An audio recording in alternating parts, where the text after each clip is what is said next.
Okay. Uh, Strength of an association rule we can measure in terms of its support and confidence. Second assignment I've given, and you just start working on it. Okay, and prepare for IA also. So support will determine how often a rule is applicable to a given data set, whereas confidence determines how frequently a particular item in Y appear in transactions that contain X. Because we have two, isn't it? X and Y disjoint sets.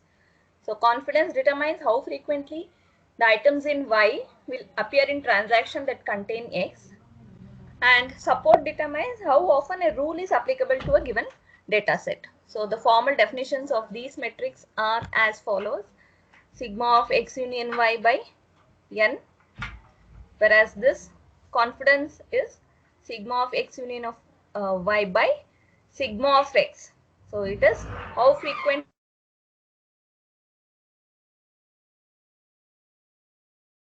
Okay, these two formulas are for support and confidence. Okay. So an example for this, if we consider the rule milk diapers, the person who tries to buy milk and diapers will also tend to buy beer. So if this is a rule, we have to check the support count for this milk, diapers and beer in the table whatever we have.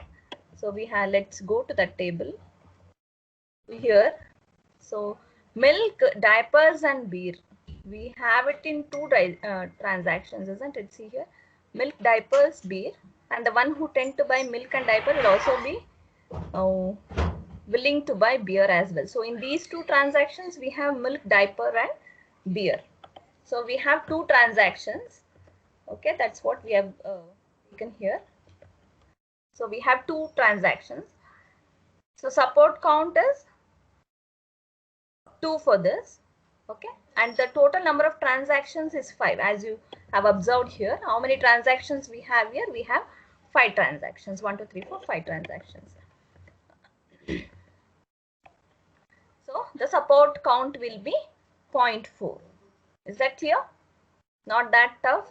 The support count is nothing but a rule which is applicable to a given data set. The rule says that the one who buys milk and diapers will also tend to buy beer, and we will look into that. The transactions which contain milk, diapers and beer are 2 number of transactions out of 5. So if we will divide that, we'll get 0.4. So this is your support count, right? Clear? Maybe you'll have problems on this for your IA. Your IAs are scheduled. Second IA is scheduled from 28th onwards. Okay. So let's finish the third unit also, and I'll give you assignment questions for third unit. Prepare for that as well, because you will have half of the second unit, third unit full, and quarter of the fourth unit for your second IA.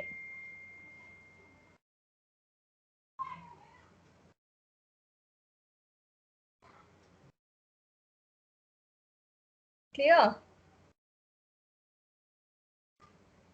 Yes, ma'am. Yes.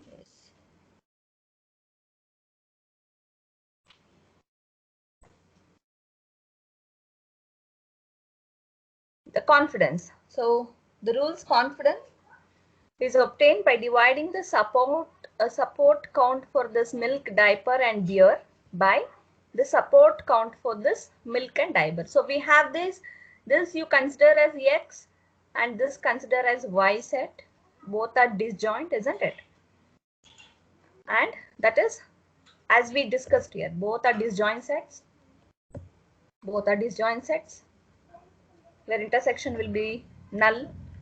That's what is said here. The rules confidence obtained by taking the support count for this by dividing that by support count for milk and diapers.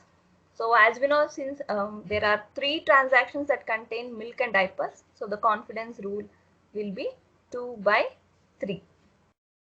So we have milk, diapers and beer, 2 transactions, milk and diapers, 3 transactions. So 2 by 3 is 0.67. So that gives you the confidence. Let's check here how many milk and diapers we have. Milk and diaper is appearing here, here and here. Transaction number 3, 4 and 5.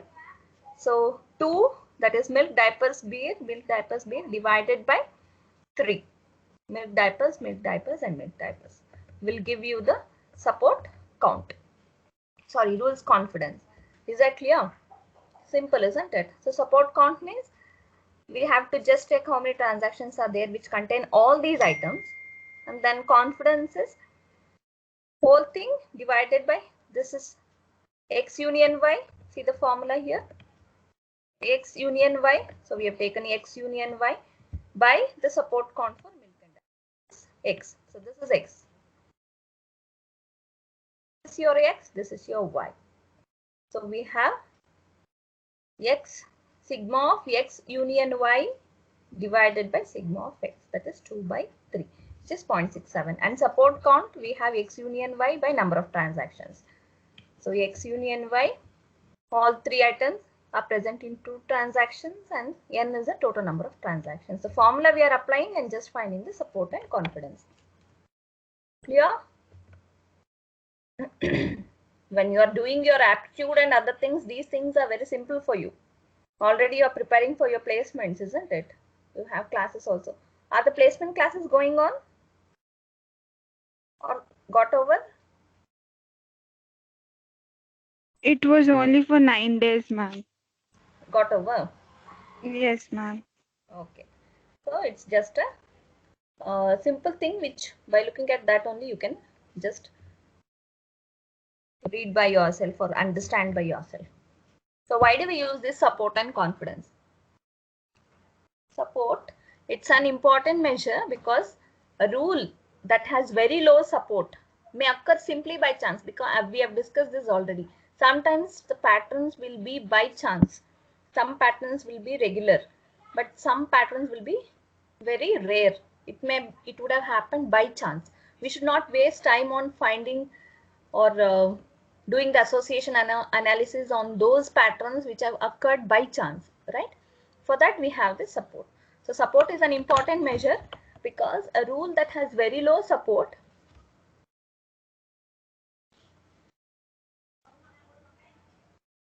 low support may occur simply by chance.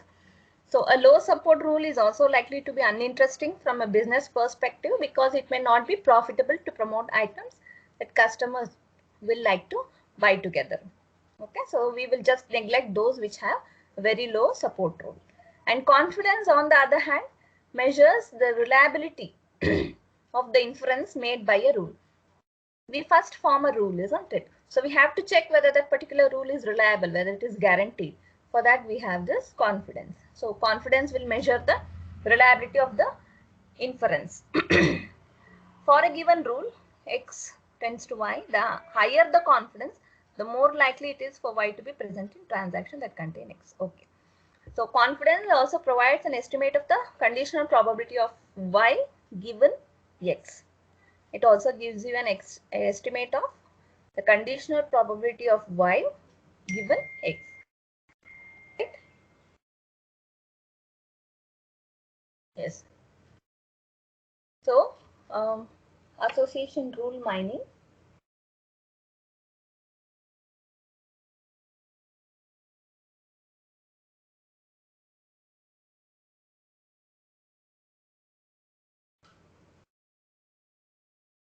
So the association rule mining problem, it's a problem actually which will be stated as follows.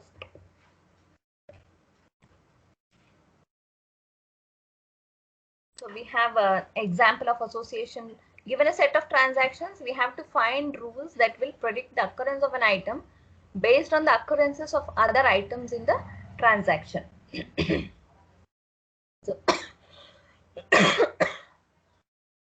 association rule discovery, if you are given with a set of transactions, you have to find all the rules that will support this particular have support which is greater than some minimum support and the confidence which is greater than some minimum confidence thresholds, and we use some brute force approach for that. So we have to just find out the occurrence of an item based on the occurrence of other items in the transaction. So we have this example of association rule.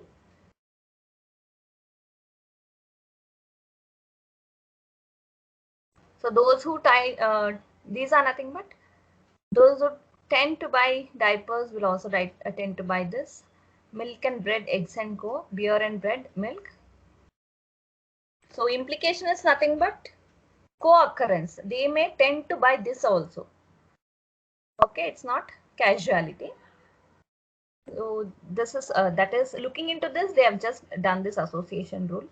See, if you will see here, diaper, we have that in common. See, diaper, beer, diaper, beer, diaper, beer. So 3 times it is occurring. So they made that. So those who tend to buy diaper will also tend to buy beer. And when we look into this, bread milk we are not finding. On the other hand, let's check whether milk and bread milk. Okay, we have bread milk in common, and we have this eggs and coke which are being purchased. Okay, so as we move on with the examples, it will be more clear for us. Let's move on.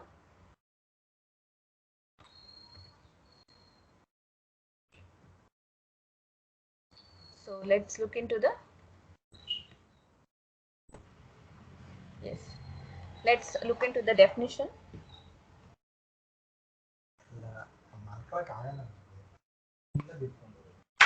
Item set, we have a collection of one or more items.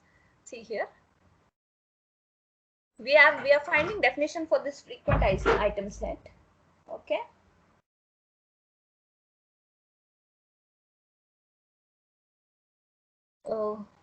item set, it's a collection of one or more items. So example could be this. So k item set means an item set that contains k items, and we have support count sigma, that is frequency of occurrence of an item set. That is, we have this milk, bread, diaper which is appearing twice, and support is, okay, they have just summarized it, fraction of transaction that contains an item set, that is 2/5. As I said, this in how many days appearing out of how many transactions, capital N, the number of transactions. And frequent item set, an item set whose support is greater than or equal to minimum support threshold, as I said. Okay, whose support is greater than or equal to minimum support threshold is your frequent item set. And association rule. One second.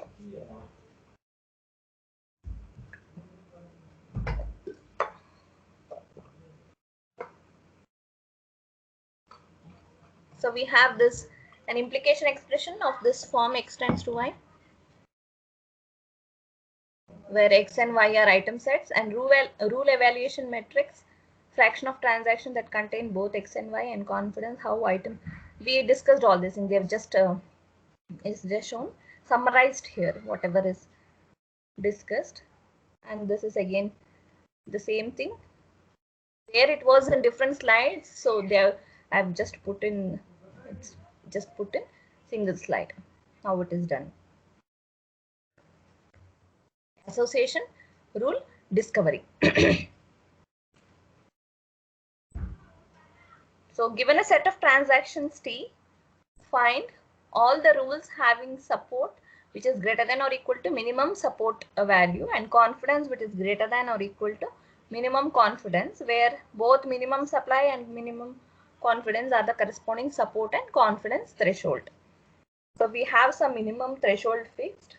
So we have to find a set of transactions, and we have to, given a set of transactions, we have to find all the rules which will do which will have support and confidence which is greater than or equal to their corresponding threshold values.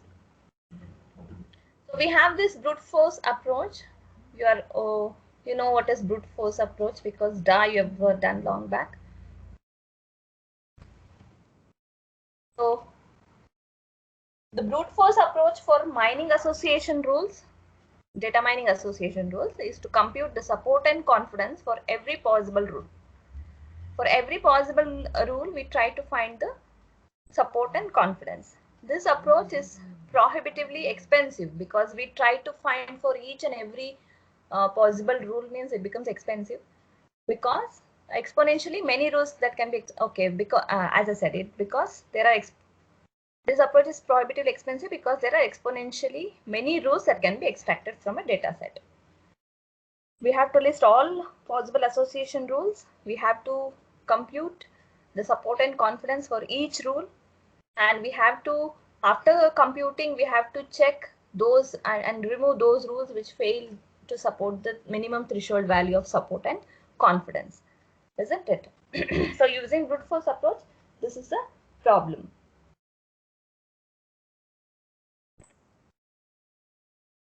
And when it comes to computational complexity,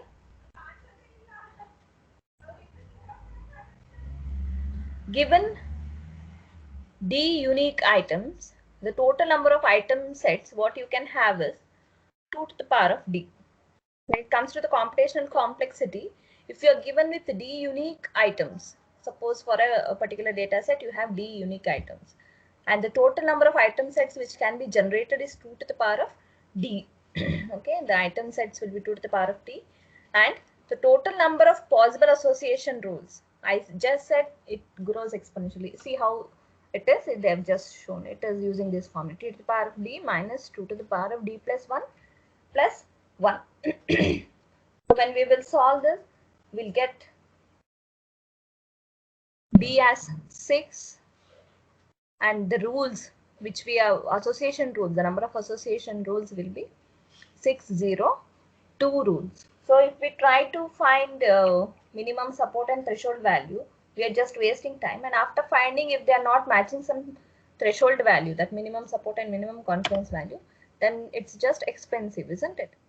So more than 80% of the rules are discarded because after applying the minimum support threshold value, which is 20%, and minimum confidence value, which is 50% in that case, in this case, it comes to that. So most of the computation becomes wasted. Hence, in order to avoid performing needless computation, it will be easy, it would be useful to prune the rules early without having to compute their support and confidence values. We'll remove those we'll remove those rules so that we need not have to waste time in computing their support and confidence. Pruning. Okay, so finding association rules. See example they have taken. So a milk, diaper, the support and confidence of different rules. What they have just taken these rules and they have calculated here the different support and confidence value. So all the above rules are binary partitions of the same data set, milk, diaper and beer. That only, only these three. They have taken milk, diaper and beer, and they have done partition among them only. So when it was done, so even though you have rules which are originating from the same item set, the item set which is considered here is milk, diaper and beer, isn't it? We have only 3 items in this, milk, diaper and beer. Even though we have taken only 3 item set, they are identical, item set is identical, but they have different support confidence values. If you will check here, see, we have a different confidence value here. The support value is same, but confidence value is, hence we may decouple the support and confidence requirements, hence it becomes very much important for us to just decouple the support and confidence requirements. So in order to this becomes an initial step towards improving the performance of association rule, because as we have seen here, support is same but confidence is different. So let's decouple them so that it will be improving the performance of association rule for mining algorithms.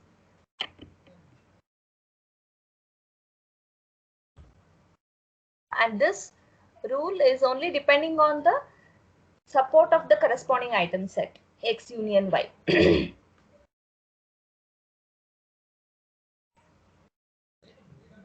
So if the item set is infrequent, so the candidate rules can be pruned immediately without, okay, we'll look into that.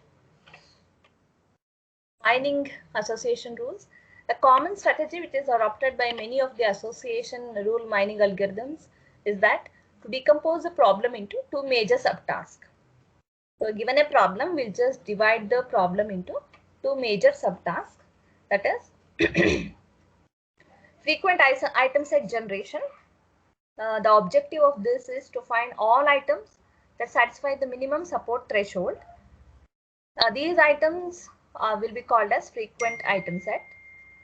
That is, we should generate all item sets whose support value is greater than or equal to some threshold, minimum support. And rule generation. So we will generate high confidence rules from each frequent set item because we have the frequent set item generation here. So we'll generate high confidence rules from each frequent set item where each rule is a binary partitioning of the frequent item set.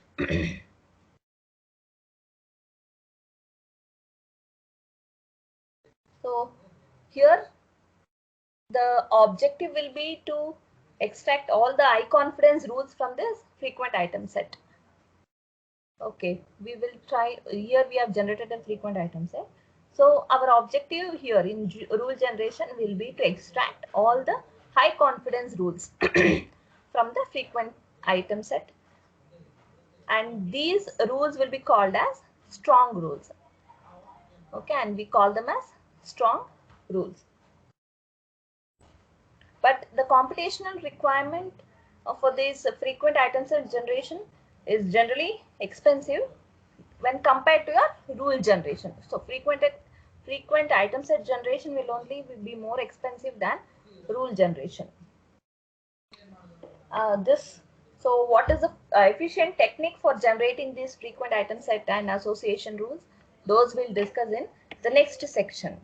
Okay, here we have 6.2 where we will be 6.2 and 6.3 where we will discuss what are the techniques which are required or what are the techniques which are used for generating this frequent item set and association rules.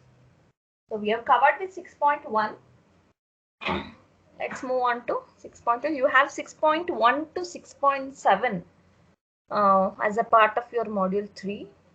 So this is frequent item set generation. So given D items, if you are given with the D items, A, B, 1, 2, 3, 4, 5. Given D items, there are 2 to the power of D possible candidate item set. So we have possible candidate 2 to the power of D possible candidate item sets. Okay.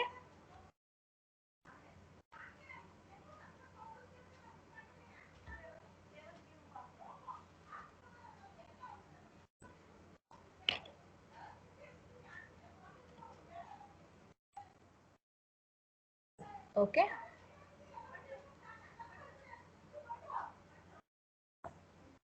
So frequent item set generation. So we are moving on to 6.2. The frequent item set generation.